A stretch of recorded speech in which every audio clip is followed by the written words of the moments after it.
Sunset, third day on the way to Fernando, flying wing on wing, or goose wing as South Africans call it. There we go.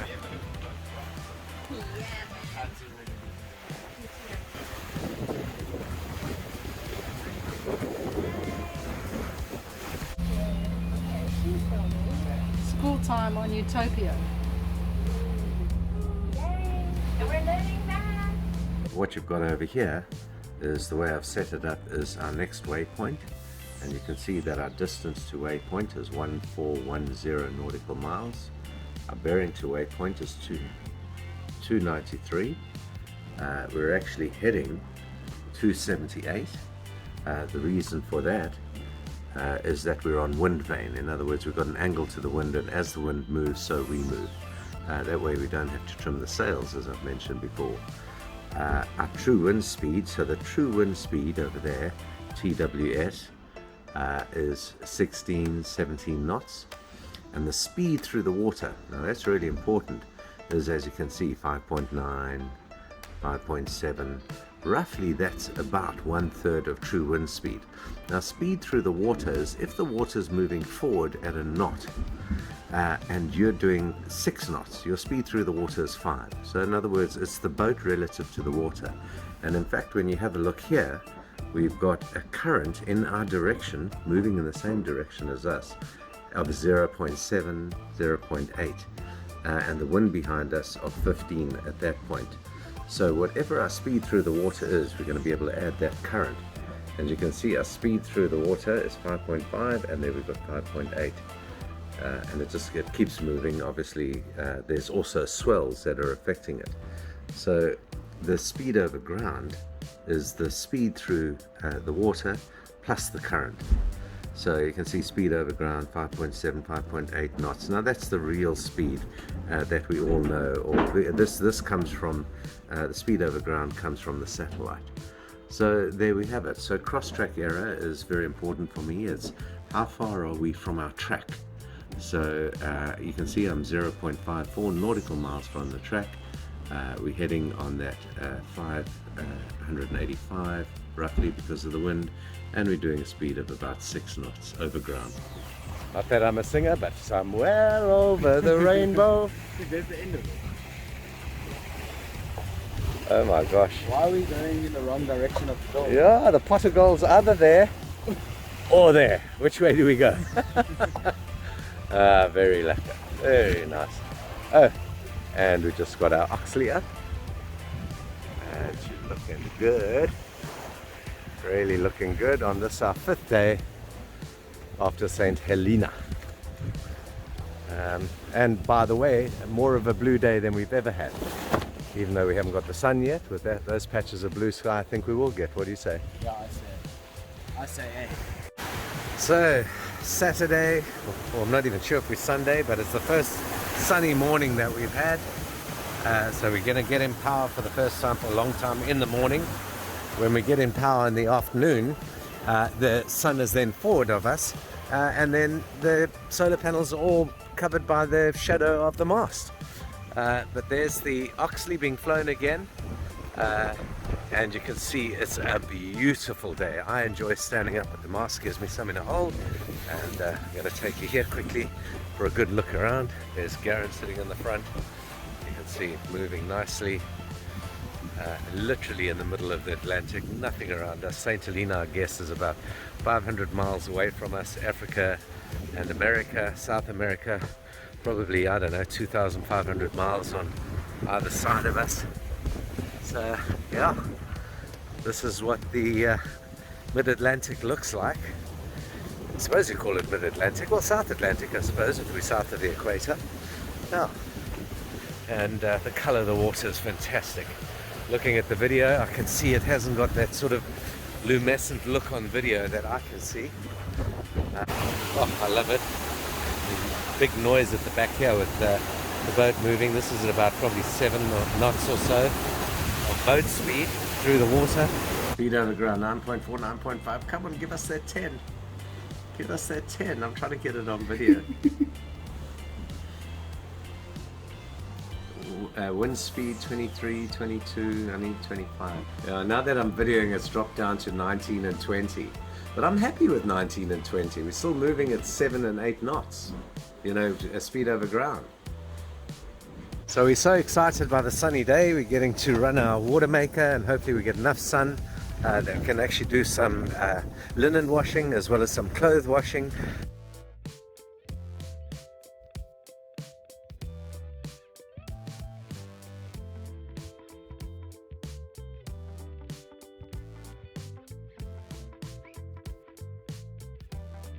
Okay, some action. Darren's on. And apparently it's something quite big.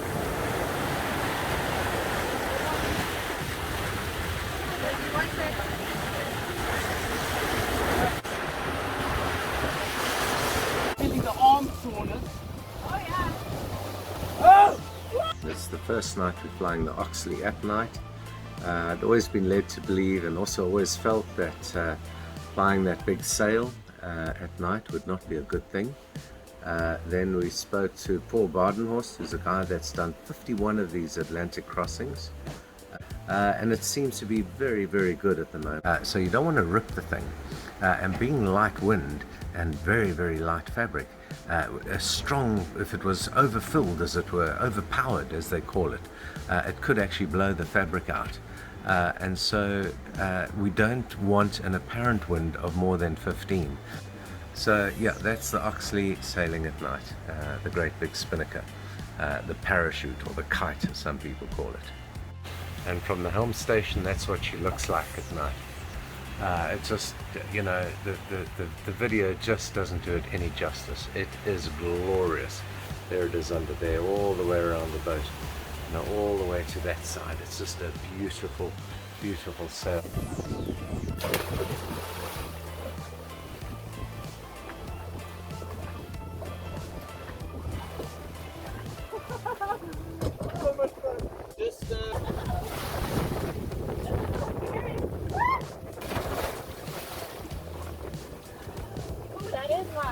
Okay, feel, is it not too much to hold on to? Hey? No. Okay. I just want to get on only. Okay, you're right with me. Drag. Drag. And if you're feeling confident, you can come to this thing.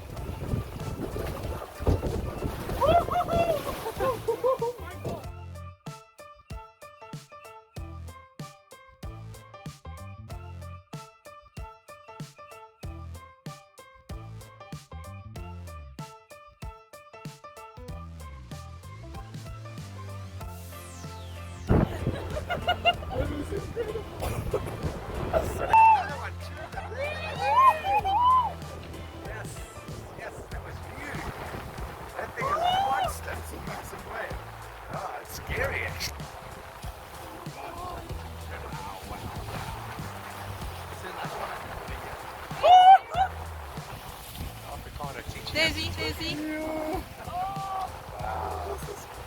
I wonder if there's any... Yeah. With the sunset there. Look.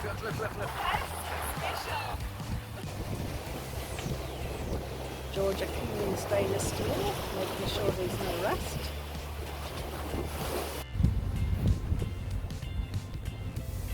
The ship on our screen. That guy over there.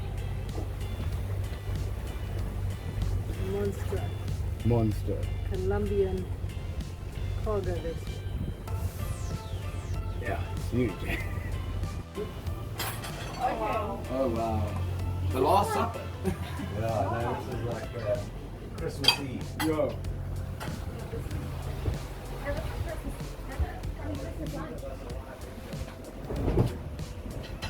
Somewhere over there is land. Hallelujah.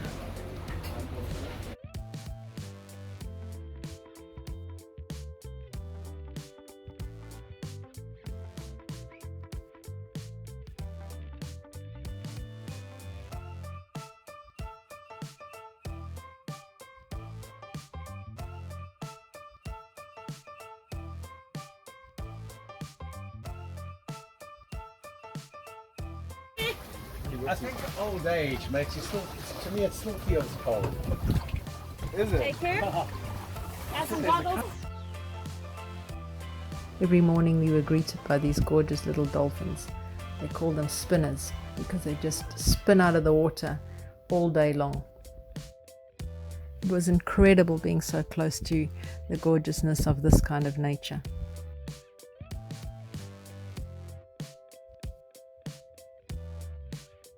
Come on, tell me one of you got that.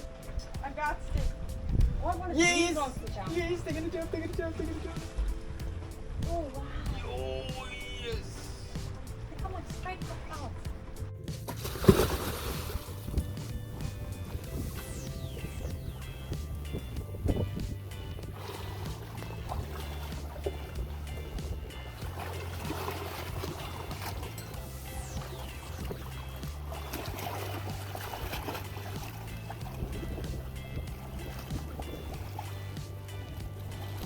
Every evening, sunset was a party time.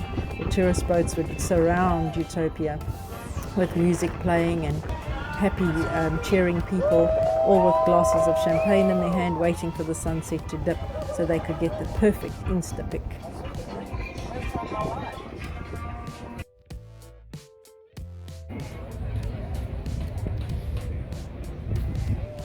There's Utopia, just past the breakwater. Beautiful sunset, and the restaurant that we are going to eat dinner at.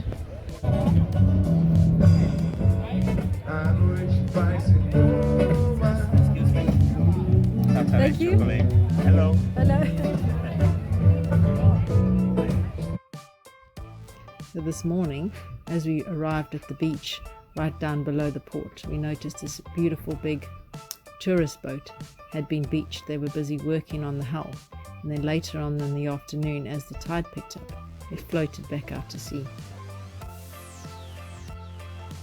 As the South Africans would say, how's this O? Not only does he drive on the wrong side of the road, but he insists on texting his mates while doing it.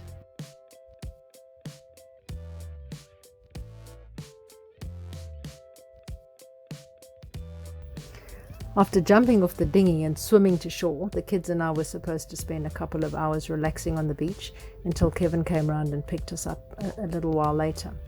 What we didn't bargain on was that the surf would pick up so much so that there was no ways we would be able to swim out past the breakers and climb back onto the dinghy. There we were, the four of us, trying to decide how on earth we were going to get hold of Kevin and let him know that there was no ways that we were going to be able to swim out to him.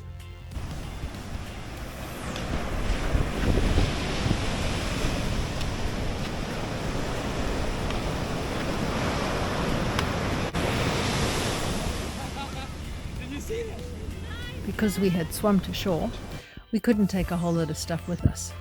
So we had absolutely no money, we had no drinking water, it had all been finished, and only Carol had thought to bring her cell phone with her to shore.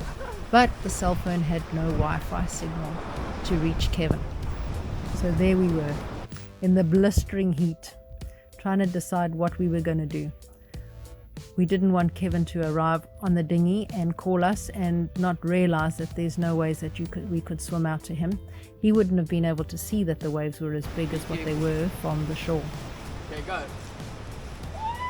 Tarzan! Now I want to do it. Good, you're gonna give it a shot, George. Just hold on tight. Oh, stand up the rocks. You gotta lean backwards, hold up high. No. Lean. Go to the knee. 1, Hold up high, 2, lean backwards and swing forward. 3, go! Yeehaw!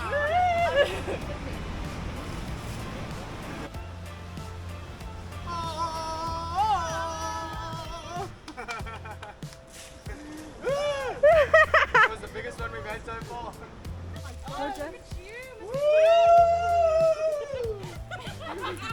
To make matters worse, we couldn't speak Portuguese, and all the locals and holiday makers there couldn't speak English. So there was no ways that we can communicate our story to anybody to ask for help. Luckily, Carol and I decided to take a walk up the very steep staircase to the top of the hill to have a look and see whether there was any businesses that might have Wi-Fi around there that we could tap into. We managed to find a dive shop that hooked us up to their Wi-Fi. We managed to get hold of Kevin through absolute sheer luck. It just so happened that the Starlink came on as we called him. Absolute tropical paradise on this side, and total pigful farmyard on this side, goats and chickens. We then managed to flag down a taxi, and with the help of an English-speaking passenger in the back of the taxi, we managed to communicate with him and get him to agree to take us to the port, where Kevin would meet us with some money to pay him in order for us to get home. After that bit of excitement, we decided we would never ever leave home again without at least a couple of dollars in our pocket and some way of communicating with whoever we'd left behind. The little island was very run down, and most of the buildings were in desperate need of maintenance. But the people on the island were extremely friendly and helpful. And most of the restaurants, even though the outside looked like they were about to fall down, the inside were really nicely decorated. A short walk up the steep cobble road leads from the beach that we were stranded on the day before to the one and only street in the town. This particular restaurant was earmarked the best one in town, and you could see why. It was obviously really popular. Had a gorgeous outside seating area, massive big flamboyant tree that was strung with fairy lights. It must have been wonderful to sit outside there under the stars and eat. The only complaint is that nobody thought to move the dustbins out of sight, let alone close their lids. Couldn't have been very nice to sit and have dinner in that gorgeous setting with the smell of the dustbins wafting over your head.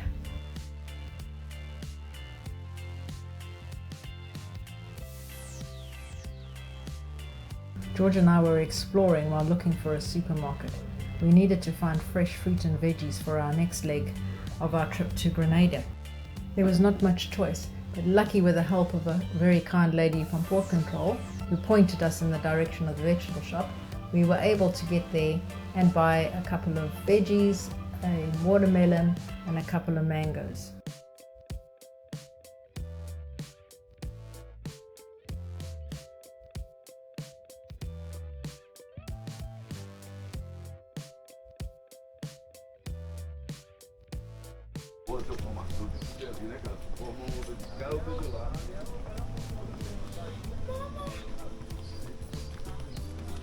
That's not a bird, that's got to be a chicken.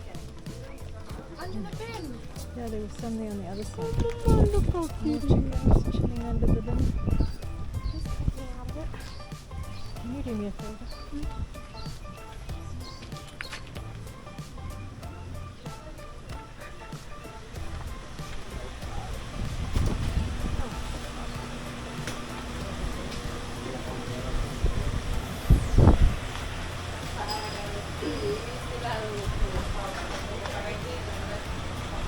We've got a huge variety of fruit and vegetables to choose from.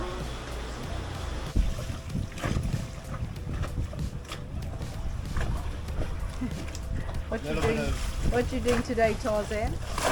Cleaning all the stainless steel that we can't reach, but now we can.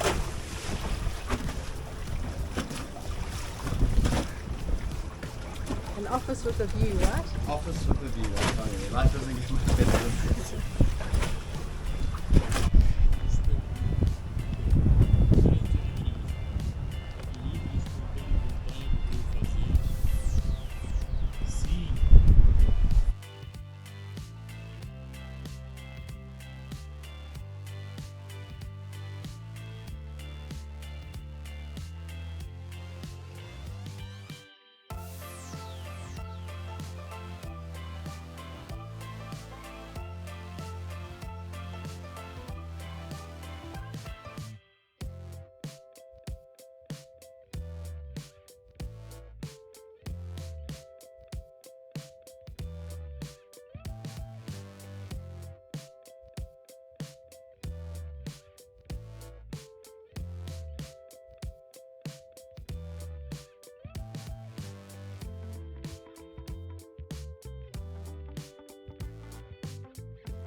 too.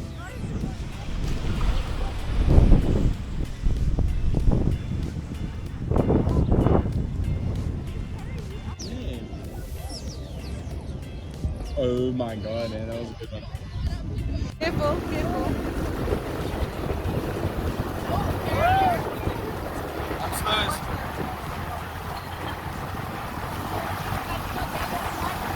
Very good.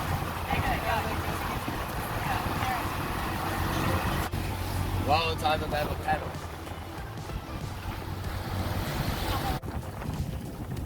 Goodbye, good luck.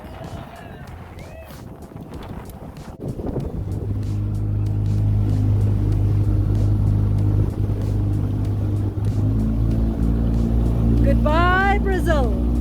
Goodbye! Thank you! Okay, watch now. Remember, you can keep eyes for anchors. Now let's stop. Go in.